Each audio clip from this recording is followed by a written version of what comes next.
Hello sellers, आज हमारी पहली क्लास है इस मॉड्यूल की और हम इसके ऊपर आज बात करेंगे फ्लिपकार्ट के इंटरफेस के बारे में। तो सबसे पहले मैं आपको बताता हूं, आपने रजिस्ट्रेशन कर लिया, पैकिंग मटेरियल मंगवा लिया, आपका पूरा बेसिक क्लियर हो गया रजिस्ट्रेशन का। अब हमारे को इसको जब आप नॉर्मली आओगे तो आपको इसको लॉगिन कैसे करना है। तो यहाँ पर आपको लिखा हुआ आएगा एग्जिस्टिंग सेलर लॉगिन का। आप जैसे ही वहां पे क्लिक करोगे, यहाँ पर आपको जो आपने यूजर आईडी लिखा है और आपका जो पासवर्ड है, आपको वो दोनों को लिख के आपको लॉगिन करना है। आपका लॉगिन होने के बाद आपको होम स्क्रीन इंटरफेस आपको मिलेगा। लोड होने के बाद आपको यहाँ पर पूरी चीज का ओवरव्यू मिल जाएगा, हर चीज का एक ओवरव्यू मिल जाएगा। आपके इस दिन कितने ऑर्डर्स आए, कितने अर्जेंट देना है। अर्जेंट ऑर्डर्स कौन से होते हैं, जैसे मान के चलें कि आपको कल 10 बजे एक स्लॉट टाइम होता है, वो मैं आपको डिटेल में जब बताऊंगा, जब अपन लोग प्रोसेस के ऊपर जाएंगे। तो एक 10 बजे का एक स्लॉट टाइम होता है। इन केस अगर आपको कल 10 बजे ऑर्डर देना है तो वो आज से 24 घंटे पहले वो अर्जेंट में पहुंच जाता है, ताकि वो आपको एक अलर्ट करता है। तो यहाँ पर आपको अर्जेंट का होता है। एक दो यहाँ पर ऐसी चीज है जिनसे आपको बहुत बचना है, एक है ब्रीचेस और एक है रीअटेम्प्ट। यहाँ पर आपको दिखते हैं कि आपके लास्ट 24 आवर्स के अंदर कितने रीअटेम्प्ट्स और कितने ब्रीचेस पड़े हैं।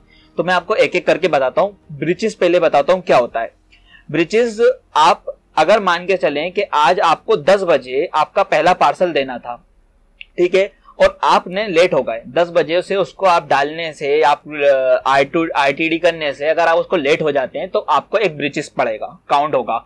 दूसरा रीअटेम्प्ट, मान लें कि आपने पार्सल पैक कर लिया, आपने टाइम से पार्सल पैक कर लिया और बंदा आता है आपके पास पिक करने के लिए पार्सल, और अगर आप नहीं होते या आपने पार्सल पैक नहीं करा होता और आप बोलते हो कि भाई कल ले लेना, तो उस कंडीशन में आपके पास एक रीअटेम्प्ट पड़ेगा। क्योंकि वो तो आया था, उसने अटेम्प्ट करा, पर आपने उसको नहीं दिया, तो वो आपको एक रीअटेम्प्ट पड़ेगा। अब ये आती है पहली रो। उसके बाद ग्रोथ अपॉर्चुनिटीज। यहाँ पर आपके कुछ प्राइसिंग, आपकी जो लिस्टिंग होती है उसके रिगार्डिंग फ्लिपकार्ट आपको कुछ प्राइसिंग देता है कि आप इस प्राइस के ऊपर उसको सेल करिए, तो आपको ज्यादा, यहाँ पे जैसे मैं आपको बता रहा 66% तक उसके चांसेस है ज्यादा सेल होने के। ये डिपेंड करता है सेलर के ऊपर कि वो उस रेट पे देना चाहता है या नहीं।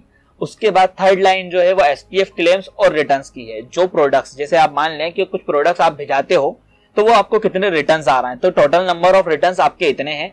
फिर उसके बाद आपको कितने कंप्लीट हो चुके हैं, जितने रिटर्न्स आपके पास आ चुके हैं लास्ट 7 डेज 15 डेज, ये अलग अलग डिपेंड करता है, तो उतने रिटर्न्स आपके पास हैं। अब कंडीशन से रिटर्न्स के अंदर कि भाई जब रिटर्न्स आते हैं तो कुछ टूटते भी हैं, कुछ डैमेज भी होते हैं, नेचर है, छोटा सा लॉस है ये इस कंडीशन का। तो कुछ उसमें से अगर आप क्लेम करोगे, आप बताओगे कि मेरे को कुछ गलत मिला है, फ्रॉड मिला है या कुछ भी ओवरऑल, तो ये आपको वहां पर आपको क्लेम करना है। क्लेम कितने सेटलमेंट होते हैं वो क्लेम आपको दिख जाएंगे। थर्ड चीज, आपको उस सेटलमेंट का क्या वैल्यू होगा वो आपको मिल जाएगा।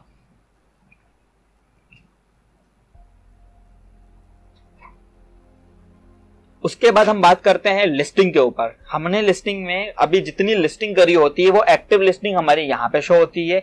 रेडी टू एक्टिव लिस्टिंग कौन सी होती है? रेडी टू एक्टिव लिस्टिंग वो होती है, अगर मान के चले कि मेरी लिस्टिंग स्टॉक 0 रखा हुआ है या इनएक्टिव रखी हुई है, तो वो सारी मेरी लिस्टिंग रेडी टू एक्टिव के अंदर होगी। वो जब अपन लिस्टिंग टैब में जाएंगे तो मैं उसके बारे में भी आपको बताऊंगा। इनएक्टिव लिस्टिंग, जो मैंने लिस्टिंग अभी इनएक्टिव कर रखी हुई है अपने थ्रू के भाई किसी बंदे को, किसी बायर को वो ना मिले, तो वो चीज होती है। आउट ऑफ स्टॉक लिस्टिंग, जिनके स्टॉक्स मैंने 0 रखे हुए हैं। और लो लिस्टिंग, जिनके भी स्टॉक में 7 से ज्यादा स्टॉक, 7 से कम जितने भी स्टॉक्स होते हैं वो उनको लो स्टॉक के अंदर करा जाता है। फिर इसके बाद आ जाता है नेक्स्ट पेमेंट टैब। जो भी आपको नेक्स्ट पेमेंट मिलना होता है उसका अमाउंट यहाँ पर आपको शो हो जाता है। अब इसमें 2 तरीके के पेमेंट्स आते हैं, एक होता है प्रीपेड पेमेंट, एक होता है पोस्टपेड पेमेंट। तो मैं आपको बताता हूं पहले प्रीपेड पेमेंट क्या होता है। प्रीपेड पेमेंट आपको वो काउंट होता है जैसे कि जो ऑर्डर कस्टमर, जो बायर होता है, उसने अगर उस चीज का पेमेंट पहले से कर रखा है, आपको प्रीपेड ऑर्डर्स रिसीव होते हैं तो उसको अमाउंट को आपको प्रीपेड ऑर्डर्स में मिलता है। जो ऑर्डर COD में आते हैं, कस्टमर जो ऑर्डर COD लेता है उसको पोस्टपेड देते हैं। ये वो सिम वाला प्रीपेड और पोस्टपेड नहीं होता, इनका थोड़ा सा अलग प्रीपेड पोस्टपेड है। तो यहां तक मैंने आपको बताया। अब अपन वापस ऊपर चलते हैं। यहाँ पर है योर स्टेटस इन ब्रॉन्ज। अब यहाँ पे सेलर का स्टेटस होता है। फ्लिपकार्ट, अमेजोन, सारी अलग कंपनीज भी एक सेलर को एक स्टेटस में रखती हैं या एक उसको डेडिकेशन देती हैं, जैसे कि ब्रॉन्ज, सिल्वर, गोल्ड। तो अभी फ्लिपकार्ट के अंदर जब नया कोई बायर या सेलर बनता है तो वो एक ब्रॉन्ज कैटेगरी में होता है, फिर उसके बाद वो सेलर सिल्वर पे जाता है और गोल्ड पे जाता है। ये ग्रोथ टैब के ऊपर जब अपन जाएंगे तो मैं आपको बहुत अच्छे से इसको डिटेल में बताऊंगा। अभी मैं बेसिक लेआउट बता रहा हूँ आपको कि होम को आपको किस तरीके से जज करना होता है। फिर उसके बाद आपका है प्रमोशंस। आपके पास फ्लिपकार्ट में ग्रोथ के लिए दो चीजें बहुत ज्यादा इंपॉर्टेंट है, एक एडवर्टाइजमेंट, दूसरा होता है प्रमोशंस। तो यहाँ पर आपको जो भी प्रमोशंस आपके लिए यूजफुल होते हैं वो सारे यूजफुल प्रमोशन आपको यहाँ पे दिखते हैं। इसके अलावा कुछ लिंक्स यहाँ पे दिए हुए हैं, सेलर कम्युनिटी दिया हुआ है, फ्लिपकार्ट लर्निंग सेंटर दिया हुआ है और manage your profile. Manage your profile हमारा नेक्स्ट क्लास होगी। मैनेज योर प्रोफाइल के अंदर जैसे आपने फेसबुक चलाया होगा या कोई सी भी कंपनी का कोई भी ऐप चलाया होगा, तो उसमें आप अपना नाम, पासवर्ड, एक्स्ट्रा सारी चीजें जो मैनेज करते हो अपने प्रोफाइल की, वो यहाँ से मैनेज होता है। इसका दूसरा जो होता है, आप टॉप पे देखेंगे यहाँ पे 3 डॉट्स देंगे जहां पर आपका नाम लिखा होता है, आपके जीएसटी का आपका नाम जो होता है, वहां पे आप क्लिक करेंगे तो भी आपको 2 लाइन्स मिलेंगे। एक मिलेगा आपको आपका मैनेज प्रोफाइल और लॉग आउट का, तो उससे मैनेज प्रोफाइल के ऊपर अपन नेक्स्ट चैप्टर पे करेंगे। इसके बाद यहाँ पे कोई भी वेबिनार होना होता है, कोई भी उनको एक पॉपअप आपको ऐड दिखाना होता है, तो ओवरऑल वो सेल्स के नीचे रहता है।